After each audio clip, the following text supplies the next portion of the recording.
Welcome back to Sledgehammer Horror, guys. I am Ken Sledge, and let's talk horror. Now, today I am joined by the beautiful and talented Vera VanGuard. Vera, how you doing today? I'm great. Nice to be here. Very happy to meet you. I am very happy to meet you as well. But before we talk about why we're here, Vera, I would like for the people that don't know you to get to know you a little bit. Vera was born to a family of classical pianists, a third generation prodigy, which is amazing because to me, I think it's because I started off playing guitar. Piano is so much harder for me. But I mean, I'm kind of preaching to the choir here because you do play guitar, you smack at a bass, you play some drums. How long have you been playing music for? And like, I know you started with piano, but how did you branch out into the other instruments as well? Well, the same way all of us do. We start off with classical piano because my parents were like, "You must play piano." And then I was like 13 years old, and I'm like, "Well, it's time to. I'm gonna be the wild youth I'm supposed to be." And instead of drugs and alcohol, I went to playing heavy metal guitar, which was worse for them. Just drop it down to C and just let it go open. Yeah. Oh, yeah. C, D, name it. You're basically playing loose strings at some point. Right. Well, I mean, and not only a musician, you also write and produce comedy films, shorts, and award-winning web series. I mean, and you've worked with people from, you guys may have heard of some of these people: Mattel, Hasbro, Spin Masters, Apple, Disney. Working with products such as Barbie, Hot Wheels, Paw Patrol, Burger King, Wendy's, Legos, Power Rangers, like all these different things. And like, as if that wasn't enough, you're also a competitive athlete in bodybuilding. Winning Yes. first place trophies and medals at the Natural Olympia. Like, is there anything, literally anything, that you cannot do? I can't do audio. I have very talented people to do audio, but audio is not. I wish. Both my parents were audio engineers, and that was also my. I will not do it. You got to Right. flip out somehow, and I flipped out on the wrong. Well, I mean, like I said, though, like with all the things that you do, all the feathers you have in your cap, there's one that I think, really drew you and I together. And I do got to give Matt a shout out here because the guy is just angel on earth. I love him to death. Matt, if you're watching, I love you, buddy. It's always nice when I get to hear from you. But you are a director, and your new film, Apocalypse Love. Now, I watched this film today, and I'm telling you guys, I laughed my ass off at many different points of this film. And she actually brought the cast with her. Now, what I love about this film is even when you're playing it so serious, it's these puppets, and you could just, the joy that I get out of this. What gave you the idea to want to, make a full, and it is an hour long, so I do consider that a feature. What gave you the idea and the drive to want to do a feature revolved around the end of the world with puppets? Well, it's so it all stems from the puppeteering that you were mentioning with the toy commercials. What I am is I'm a child size. I have these little children-sized hands that the industry hides. We adults come in and do all the close-up shots, like launching the Hot Wheels car or turning Barbie's head. It's the Angeles that do this job. That's why we're like a precious commodity to have adults with childlike hands who can puppeteer toys. And I thought, hey, no one's ever done this in a full feature. Like, who better than me? I'm a filmmaker, and I have this really crazy idea about for the audience.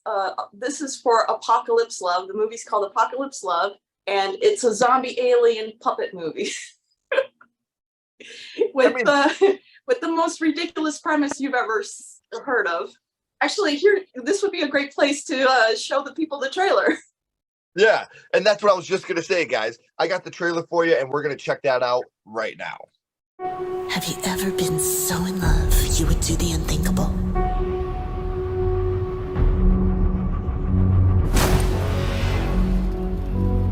To be with the one you loved when you take your dying breath. Here she is.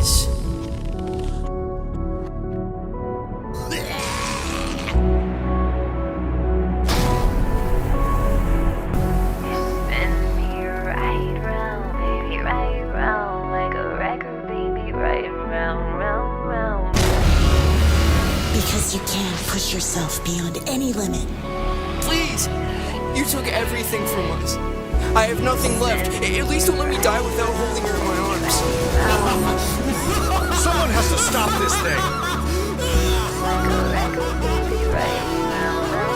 And that someone is you. Aliens! They're here! They're real! They're reanimating your dead grandma to eat your brains! You spin me right round, baby, right round, like a record, baby, right round, round, round. You spin me right round, baby, right round, like a record, baby, right round, round, round. This has got to be the worst place to be right now! It really is the end of the world. Now take my hand! Run!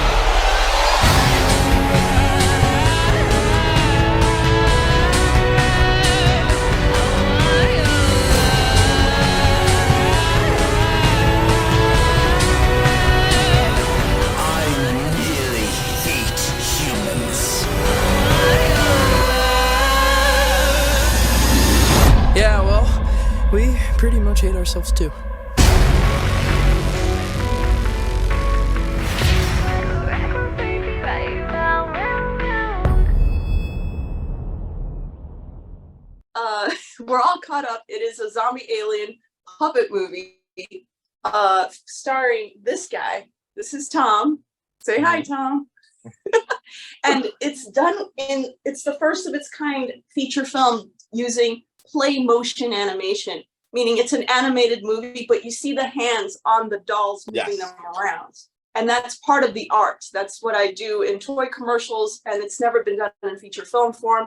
And it's part of the joke. When you watch the movie, you'll notice that after like 5 minutes, you don't even see the hands anymore. You see it, that it's just part of that joke. And everything is done practical. There's no green screen in the whole movie.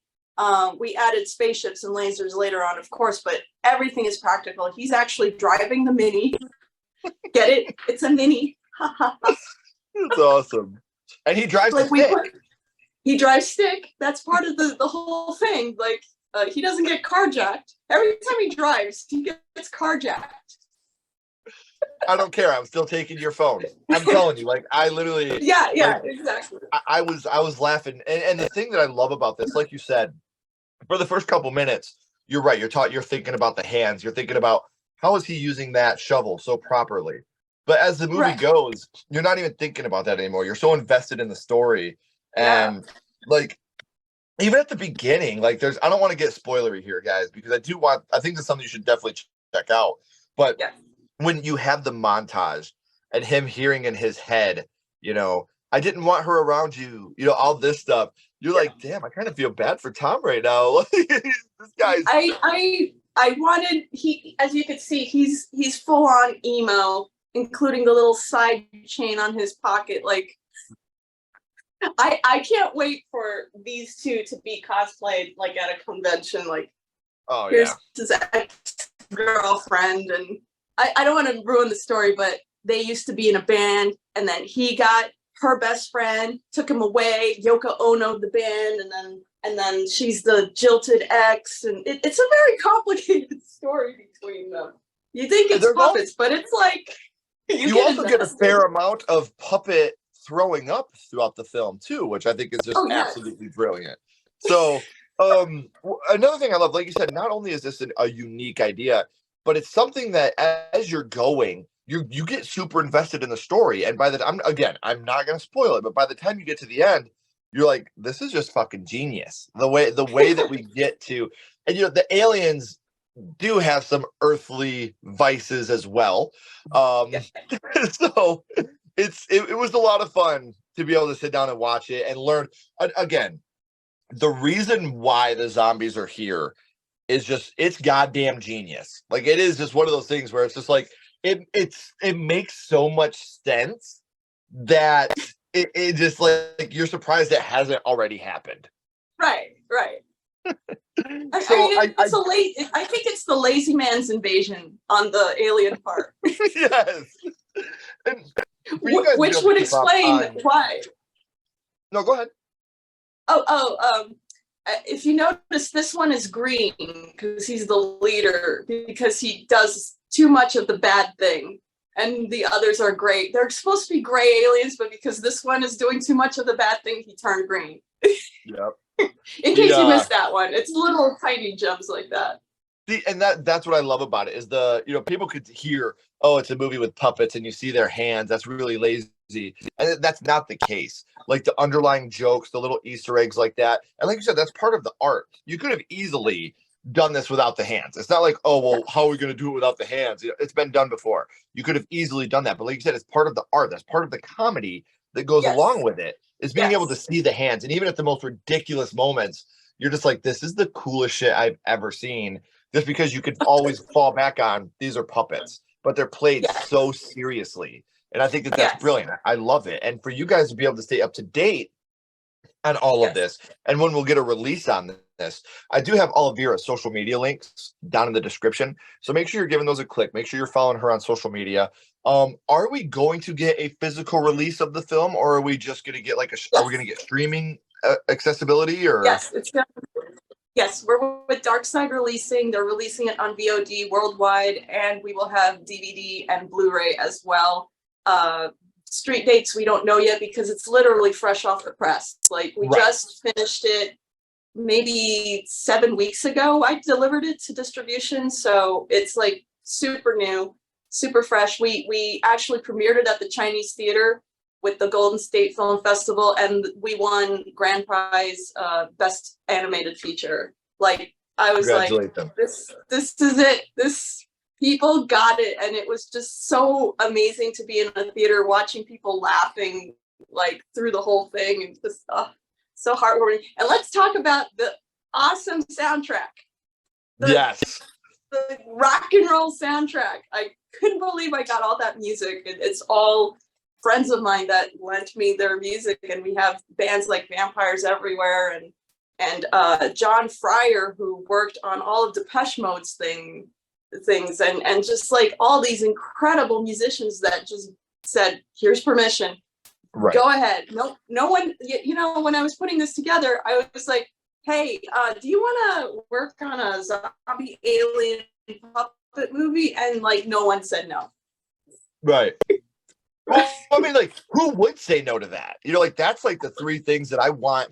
That's what I want on my fucking tombstone. Zombie, alien, puppet. Like that. Right. Those are the three words I want together anytime I can have them together.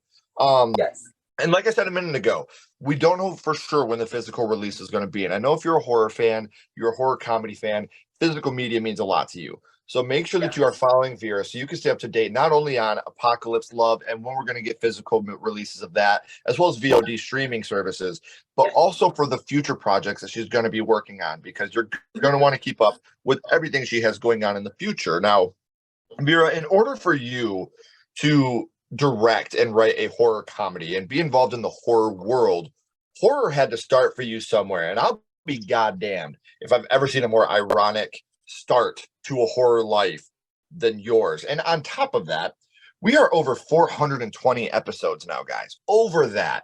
And I've never talked about this film before, ever. So I'm doubly excited today. So, like I said, obviously this has had an impact on your life. Vera, your first horror movie was Dark Crystal.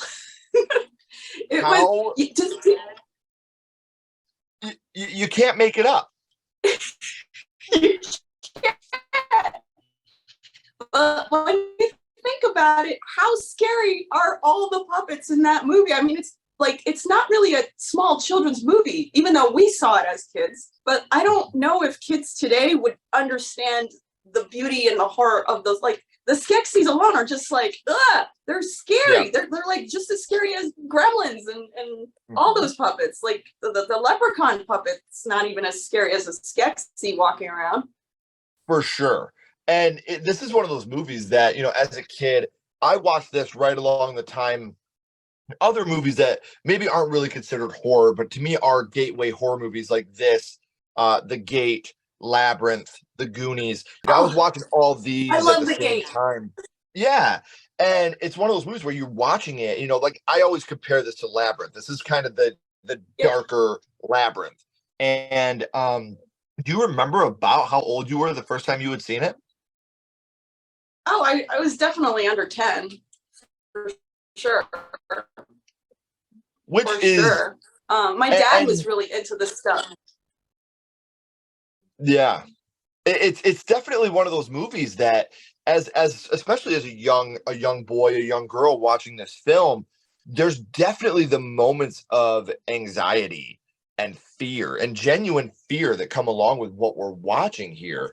Um, I know that you said that your dad was a big fan. Was your dad the first person that you would watch this film with? Yeah, absolutely. He was really into all the horror movies. Like to this day, my grandma's still alive. She's 93, and she's like, you were ruined by all those skulls and skeleton movies. And I'm like, I think I made a career. Thank you. Yeah, yeah. But you think about Dark Crystal, it's like these ugly, twisted monster puppets running around and like sucking the souls and life energy and life force out of these beautiful elf-like creatures. It's like that's pretty scary. Oh, Not to mention all absolutely. those monsters that like the spider or the what are those crab things that were, oh my god. Like that was like, oh, as a kid you're like, holy crap. Right, and And it's especially when like it's a your puppet movie. yeah, when it's your first time watching something like this, your brain doesn't completely comprehend what you're seeing, because we've never seen something like this before. So when you're seeing it for the first time, it's like, what the fuck am I watching right now? Like, this is terrifying right now. So I Yeah. completely understand where you're coming from there. Now, with this being a movie that is so obviously influential on your life, like I said, you started off with a horror puppet movie. You're making horror puppet comedies today, and that's Yeah. amazing. But do you remember which scene it was from The Dark Crystal that affected you the most? When the girl is getting her soul sucked by the dark crystal, and I'm like, no, she's so pretty. What does a 7-year-old me think of like, oh, but she was so pretty and she's got wings and she flies and I want to be just like her and And then she gets her soul sucked. You're like, I don't never know. mind, I'm straight. I'm good. Yeah, I'm good. So, and again, like you said, as a young kid, you're watching this moment, and we're literally watching someone get their soul sucked out of their body. Yeah. Like what is Yeah. scarier than that to a 7-year-old? Like my life force is just being taken away from me by this crystal. Yeah. Like I can, I get it. Now, while it is, like I said, I consider this a gateway horror movie because it does have its comedic elements, it does have its action elements as well. There are moments that are directed towards kids. So, do you remember what your favorite scene from the film was? I actually like the beginning where he's like sitting there all innocent playing his flute thing. Like he just has no idea that the storm is coming until like lightning, actually there's thunder, and he's like, what is happening? Messed Right. up. Yeah, I like the beginning when the guy's like, "Hey, ain't no shit gonna go down." Oh no, shit's about to go down. Yeah, all kinds. All kinds. This is a movie that has stood the test of time. There are still people to this day that talk about The Dark Crystal and the impact that this movie had on them. Now, obviously, in Hollywood, remakes, requels, sequels, that's kind of all the rage. And this never got the remake or sequel treatment. Is The Dark Crystal a movie that you would like to see remade today?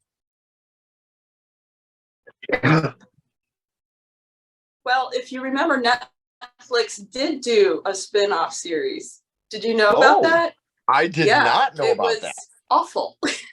Okay. Netflix did I think a 10-part series, and they actually CGI'd the little puppet faces. Like it's Well, just so creepy, and it's beautifully done, but I have to say my piece about it because it was very poorly written. Like it was so poorly written. They missed the opportunity of a lifetime, which is it's a prequel, and the prequel that I would have made, say I was queen of Hollywood, I would have made the prequel the story of how they came down with the dark yeah. crystal came to that planet and they split, and how that happened. That story, that's what I want to see, not some new characters bathing the there's a scene where they like some of the main characters are giving a bath to a bunch of naked little What was face palm. the minute you said CGI, I bowed out because Yeah. a lot of these movies that we grew up on, they've lived and breathed on practical effects, and Yes. it's something I've And they talked about a didn't lot. need it. They didn't need it. It just Right. they didn't need it. Well, I think Missed it goes with the opportunities once again. territory. Thanks, Hollywood. Yeah. Well, Yeah. I've always said that horror movies, when it comes to effects, practical effects in horror movies look so good, and CGI Yes. looks bad. But then you get movies, your science fiction movies, where the CGI looks so good, and whenever they try anything practical, you're like, oh my god, that looks like shit. But when you're actually doing horror movies, stick with practical effects. That's what we want to see. It always looks better when you start CGI. And again, people that are repeat viewers, I'm sorry you got to hear this again. Practical effects should be your mashed potatoes, and the CGI needs to be your salt and pepper. Use it a little bit, sprinkle a little bit on your potatoes to give it a little bit more flavor. But remember that the potatoes are the main idea here. You don't want to over season your potatoes or they're going to be fucking gross. Don't over CGI my horror movie or it's going to be fucking gross. So, Agreed. I've had an amazing That's time why talking Megan about. was so effective. That's why what? That's why Megan was so effective, because it Yeah. was, and it was well written. I love good writing. Like good writing, it's the heart. Like if it's not written, you can't edit your way in post to a good movie. Right. You can't do it. And also, I No. think we as an audience are so fatigued from like the big CGI. It's like, can we just please see something real again? So I think there will be more emphasis on like, and think about the advances in robotics and puppetry that we have now. Use that. There's enough people that know how to puppeteer in LA. There's whole communities of us. So use us, Well, please. You're talking about Megan. Not only was that a puppeteer, but then Amy Donald. She did an amazing job. And you used all practical effects. You used puppeteers. You used a young lady that a young dancer, actress that is just fucking amazing. And you look at the practical effects we've had these last couple of years with Megan, Skinamarink, Terrifier 2. All these horror movies. The new Scream movie, Scream 6. All these movies are really upping the practical effects, and people are spending stupid amounts of money to go see these movies. Yeah. Apocalypse Let's Love. not forget Blood and Honey there. Yeah, we can Winnie the Pooh. you You didn't like it? Here's my thing. I if somebody's making art, Right. I hope that there's a crowd for it. I hope that somebody enjoys it. I wish that Winnie the Pooh, Blood and Honey was more like the Mean One, the Grinch movie, where it didn't take itself too seriously. Right. That's what I was hoping for. I was hoping that they would have fun with that movie, and it doesn't seem like they had any fun. It seemed like they tried to be, a Jason Voorhees version of Winnie the Pooh, and that's not what I want. I want them to have fun with it. I just wish that they wouldn't have taken themselves so seriously, and I wish they would have had more fun with the characters. So that's my only complaint. But like I said, if there's somebody out there making art, I'll never bash it. I will hope that there's an audience for it. I think the saddest thing on the entire planet would be somebody's art going unloved. I think that is the most devastating thought in the world. So even if it's not for me, I genuinely hope that there's an audience for it. Winnie the Pooh, Blood and Honey, it just wasn't for me. I hope that people loved it. I would never laugh at someone that loved it. It's not my cup of tea. I only mention it because, fun fact, the cinematographer for Blood and Honey was supposed to be my cinematographer for this. But since this was all done during COVID times, which is why puppets worked again, I didn't have to deal with people. He got stuck in England and I was here, and I used Scotty Baker, who was amazing. He did a fantastic job filming. Everything happens for a reason. Yes. So I love the direction that you went with this film. And again, guys, make sure you're following Vera on social media. That way you can stay up to date on when you can check this out for the first time. So we talked about Apocalypse Love. We talked about your first horror movie being The Dark Crystal. But now here for a second, I want to throw a little bit of a curveball at you. My little buddy Ghostface is here, Vera, and he has a question for you.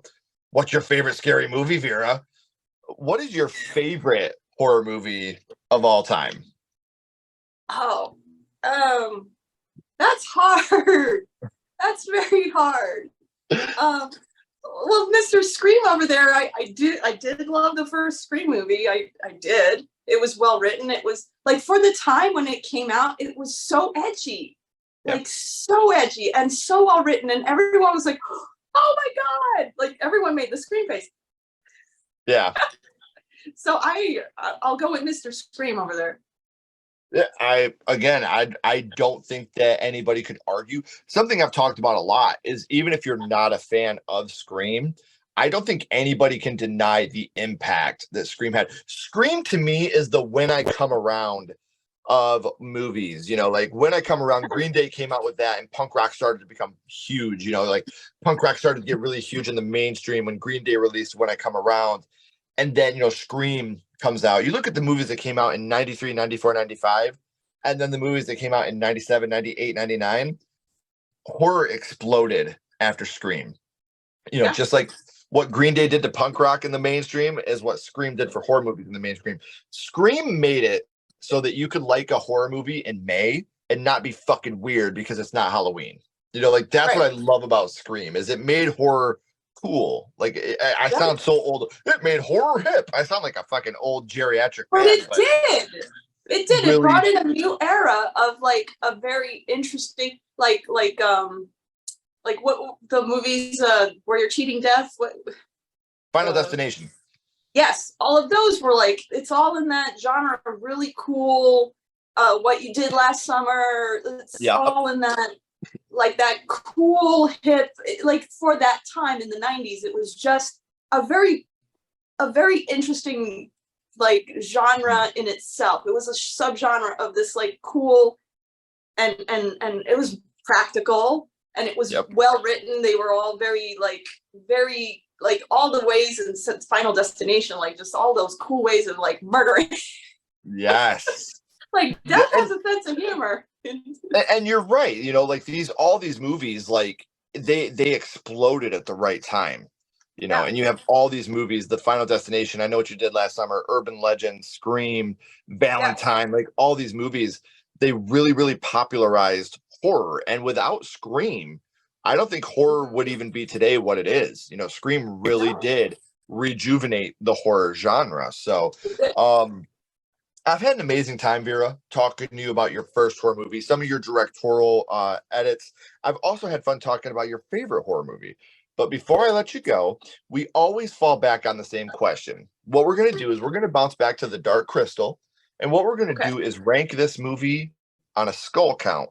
Now, we're not ranking it on acting, production, score, direction, nothing like that. What we're doing here is strictly ranking this movie on how much it affected you on your first viewing. So 0 skulls being not effective, 5 being extremely effective. You can use half and quarter skulls anywhere in the middle. Vera, what would your ranking of the Dark Crystal be?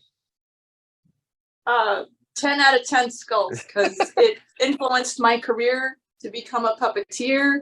It influenced my career into learning all the things I wanted to go into filmmaking because of that movie. It was just like my gateway drug as a kid. I had no idea how I was going to do it. I had no idea like how little girl from Moscow, Russia was going to get to Hollywood and start doing indie movies of like the most ridiculous kind. And it was the first step for me going, what an interesting thing. How do I do that? And as like a 7-year-old, it just like, I guess it's like manifesting. It just manifested itself into like the weirdest way. And I'm so grateful to it. And Jim Henson, by the way, this puppet's name in the movie is Tom Benson, as a Jim Henson. Yeah. In honor of Jim Henson. Another nice little Easter egg. And I was going to say, if you say anything less than 100% for this movie, you're grounded, because I know this movie had a huge influence on you. So it did. Well, guys, we are at the end of the third act now. The credits are about to roll and the curtain's about to drop. But before that happens, I do want to say one last time, please make sure you're following Vera on social media to stay up to date, not only on when the film is coming out and when we're getting a physical release, but all the amazing things that she has coming up in the future. When you start winning awards at festivals, that's not the end of your career. Trust me, she is just now starting, and things are going to only get bigger from here. So I'm very excited to see where she goes, and I'm sure you guys are as well. And if you're not already, please make sure you like and subscribe to this. Also, make sure you're following Sledgehammer Horror on social media. We would love to have you along for the ride. Vera, please don't go anywhere. I got a couple more questions for you. Everyone else, as always, keep talking horror, stay what you are, and we'll see you guys soon.